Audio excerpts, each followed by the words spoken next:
The fact that these Epstein Files still, there are millions of more documents that are still reviewing at this point.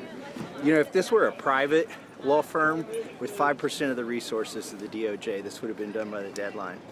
And they just missed another deadline, which is the report to Congress, which is supposed to list all of the politicians that are in their files. And also, they're supposed to justify all the redactions 15 days after the first 30-day window. But the biggest problem isn't that they're missing the deadlines, it's what they're redacting. So they're citing the Privacy Act, and they're trying to pretend like that overrides a law that we just passed that says you can't withhold records to prevent embarrassment. They're also citing FOIA standards, which don't apply to our law when they're trying to say that they don't have to release internal decisions. But our bill specifically says release internal decisions. So what are you going to do about it? We're looking at that. What's your timeline for inherent contempt? Well, she gets right to the point. However we would do it, we would give the Attorney General a grace period in order to comply. I guess I meant, when do you plan to force a vote on it? Because it's privileged, you can bring it up to the floor essentially whenever you want. Right, so inherent contempt doesn't require the long timeline that a discharge petition would require because it's a privileged motion. So we don't have to do it now in anticipation of later. Hopefully we don't have to do it, but when we feel like we need to do it, we'll do it. But it doesn't seem like you'd have the votes to succeed in this. You need, what, 2 votes? Right. With the slim majority? And who was the other Republican? I think I had these conversations on these steps back this summer when you said I didn't have the votes for a discharge petition. Yeah, this is a different matter, though. It's actually exactly the same matter. It's just a different way of enforcing it. You said that you hope you don't have to use it, but you have it in case you do. What's the bar? What will be the determination if you leave it on the cutting room floor or if you bring it to the floor?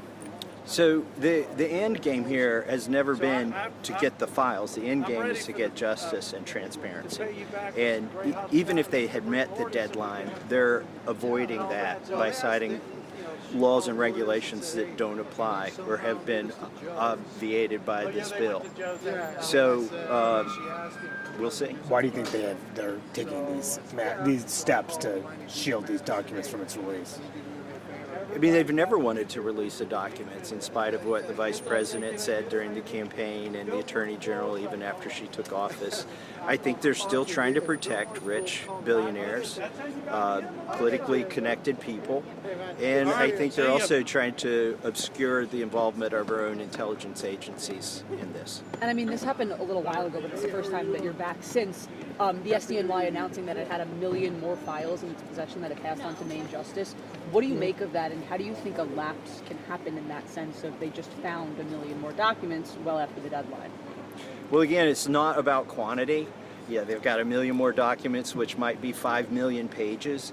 It's not about the quantity, it's about the quality of what they're releasing. And right now they are trying to release nothing, even while they release a large volume of material. And why are they just finding it now? They should have known about this a long time ago. I mean, Pam Bondi said she had found a trove of documents back last spring that she was reviewing, and then that went away. That's the other thing, they've had a year to comply with this since this was a campaign promise, and so they shouldn't be taken by surprise by this deadline, and they shouldn't have missed it, and they shouldn't have missed the second deadline, because the second deadline is different than the first deadline. The first deadline was generally releasing it to the public. The second deadline requires them to do something for Congress that they are not now doing, which puts them in clear contempt of Congress. Congressman,